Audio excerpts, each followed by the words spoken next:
Hello everyone, welcome to another video of mine. It's Kemal AA and this is another Chelsea video of mine where I'll be discussing the latest news and of course the performance yesterday, deeping down and delving into tactical analysis and how we have built a formidable defensive partnership, a brick wall, as I say so myself, with Thiago Silva, Kurt Zouma, and how we've kept our 6th clean sheet in a row. We've been tremendous defensively, another clean sheet, another victory in the Champions League with pretty much guaranteed qualification. So it's honestly amazing news. We'll be delving into everything regarding that, and also Kai Havertz has officially tested positive for COVID-19. We'll be delving into that and obviously get well soon for him, and of course talking about N'Golo Kante towards the end of the video. But before I do get into it, make sure you smash the like button, subscribe, hit the bell notification, and leave me your thoughts, opinions in the comment section below. Who was your man of the match after yesterday's performance and last night's results? Leave me your comments below. But without further ado, let's get straight into today's video. Now, starting off with the defensive side. Defensive side, for me, they have been tremendous. They have been tremendous, especially after we obviously drew with Southampton 3-3. Frank Lampard went back to a drawing board. And what I mean by this is Chelsea have now kept 6 clean sheets in their last 7 games and 5 in their last 5. No goals conceded when Edouard Mendy, Thiago Silva and Ben Chilwell started together. 5 goals and 5 assists this season. The brick wall is impenetrable. It's honestly a brick wall. We've essentially built a brick wall. And as you can see on the stats, since we have Thiago Silva and Kurt Zouma as our partnership, we have not conceded a single goal. We've scored 10 goals and conceded 0 with Thiago Silva and Kurt Zouma as our centre-back partnership. 4-0 against Crystal Palace, 0-0 against Sevilla, 0-0 against Man United, 3-0 away at Burnley and 3-0 at home to Rennes.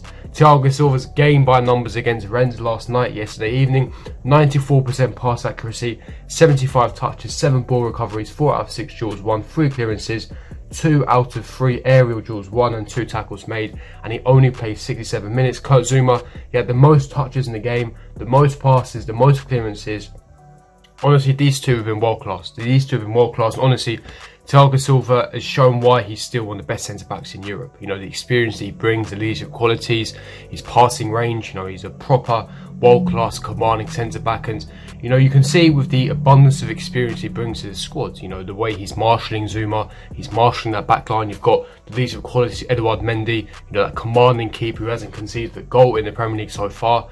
He's been world class, he's been stunning, and with Edouard Mendy, as I stressed in yesterday's video, he was only initially signed as a stopgap replacement because of course there weren't that many world class keepers available on the market. But if he continues his performances and he shows why we should be keeping him and he should be our long-term replacement, then for me, you shouldn't be fixing what's not broken. You should be keeping Edouard Mendy and that whole back line. Ben Chilwell alongside Edouard Mendy and Silva, arguably our signing of the summer. Been one of the best left backs in Europe. Been, in my opinion, the best left back in the Premier League this season. I know we've only played about 7 Premier League games, but so far, in my opinion, against Reece James, we know the quality and potential he has, that world class potential. Bombing up and down forward, his crossing. Did you see his assist against Rennes last night?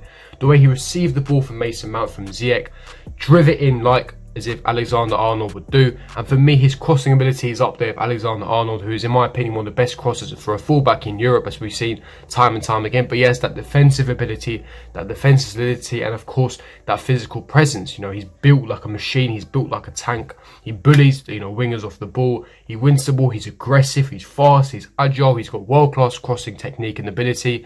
A variety of crosses. So for me, I'm so pleased. We've built that formidable partnership at centre-back. We've built that amazing fullback pairing of Reece James and Ben Chilwell that's going to last us for the next decade, and we've got a world-class keeper in goal. I cannot ask for anything else. It's the absolute dream for us, and I'm so happy with the defensive performances. And of course, a lot of credit needs to go to our coach, Anthony Barry, who he also signed in the summer.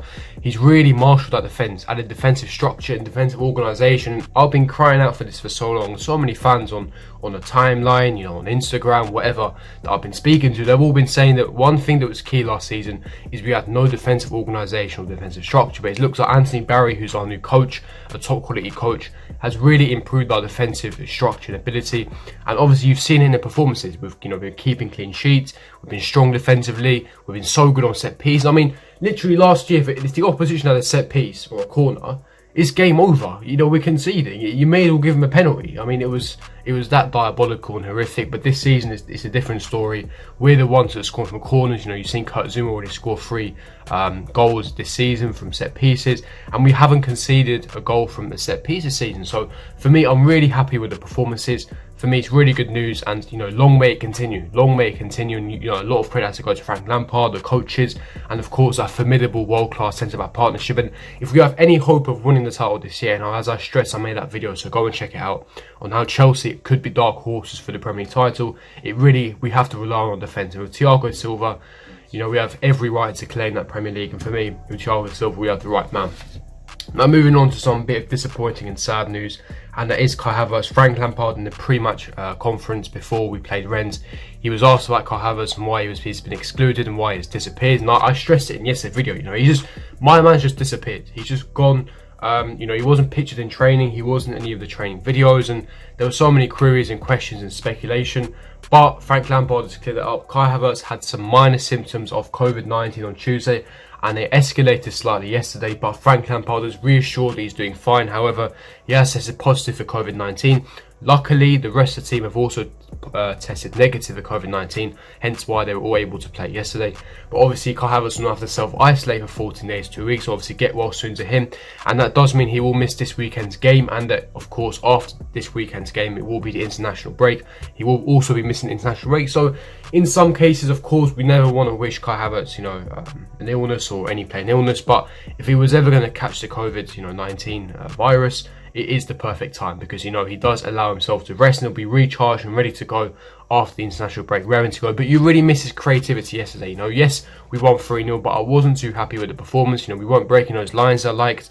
We weren't moving the ball quickly enough in the half spaces. That creativity, that little spark that was missing, and that's what Kai Havertz brings to his team. You know, a reason why he's a generational talent, one of the best players in the world, and obviously only 21, but he has that creativity, that spark, and we did miss that yesterday. Luckily, we got the 3 points, we got another clean sheet, but you will see this weekend that we're going to miss his creativity. So hopefully, you know, we can compensate for that. But we got world-class depth. We can definitely replace that with a Hakim Ziyech, you know, creativity. We've got Mason Mount and these sort of players. So for me, it's not a major issue whatsoever. It's not a major issue whatsoever. So for me, I'm really happy. But yes, yesterday's performances did provide me with happiness and pride. And like I said, you know, we've got a long season ahead, but we can definitely, you know, challenge for the title, especially with it being completely wide open this year. But leave me your thoughts, opinions in the comments below. I really want to hear what you guys think about yesterday's performances. Who was your man of the match? Personally, I think that Timo Werner was a man of the match. Of course, he got the 2 goals, 2 penalties, and it looks like Timo Werner is now our main penalty taker,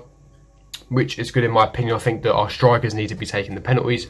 I know it's hard done by Jorginho and I love him a lot, but for me, I think Timo Werner is the one that should be taking the penalties. But yeah, it's that brick wall that we're forming. I'm really excited to see where it's going to take us. But moving on to the final part of this video, I want to speak about N'Golo Kante. Now, I was listening to a podcast actually yesterday. It was a Here We Go podcast that is conducted, and you know, the main guy who does it, of course, is none other than Fabrizio Romano himself. And he was speaking about Chelsea, and he spoke about Declan Rice, which I've already covered, so I'm not going to get into Declan Rice in this video. But he did also mention N'Golo Kante, and of course Frank Lampard, he's been told by his sources in close contacts that Frank Lampard has held meetings and, you know, talks with N'Golo Kante to reassure him that he is in his long-term plans and he does want to utilise N'Golo Kante, because of course, with the intense speculation that Frank Lampard wants to sign Declan Rice, what does that mean for N'Golo Kante's future? But he has reassured that N'Golo Kante is in his long-term plans. Of course, we know N'Golo Kante is a world-class box-to-box midfielder, and is really adapting nicely to his new DM position, that, you know, athletic DM position, sweeping up in that number 6 position, you know, progressing the ball. And Frank Lampard's reassured him. For me, it's good news. You know, I know he's nearing towards the age of 30, and he is recently become injury prone of his muscular injuries, but if he's looked after carefully, if he's nurtured, especially with Declan Rice coming in, it's going to allow N'Golo Kante to rest a lot more, meaning that he's recharged for the game, and you can see more of the world-class performances provided by Kante. So for me, I'm really excited, and it's really good news that Frank Lampard's done this. You know, there was an option we could send him in the summer. I did consider it highly, but he is a world-class player, and I'm happy to have him at Chelsea. And for me, he's going to bring those more world-class performances if he's, you know, looked after, more rested, nurtured, Declan Rice coming in. So for me, like I said, it's good news that Fabrizio Romano has confirmed it on the podcast, and obviously tweeted it out as well. But yes, I'm going to be wrapping up the Chelsea video for today. If you did enjoy this video, to smash like button, subscribe, hit the bell notification, and comment down below your thoughts and opinions in the comments below. Again, please leave me who was your man of the match, and leave me your thoughts and opinions in the comment section below. And I'll see you guys for another video tomorrow. Back again, Mr. Consistency. Yes, I'm back with a daily video, so yes, hit the subscribe button, hit the bell notification. I'll see you guys for my next video. Peace.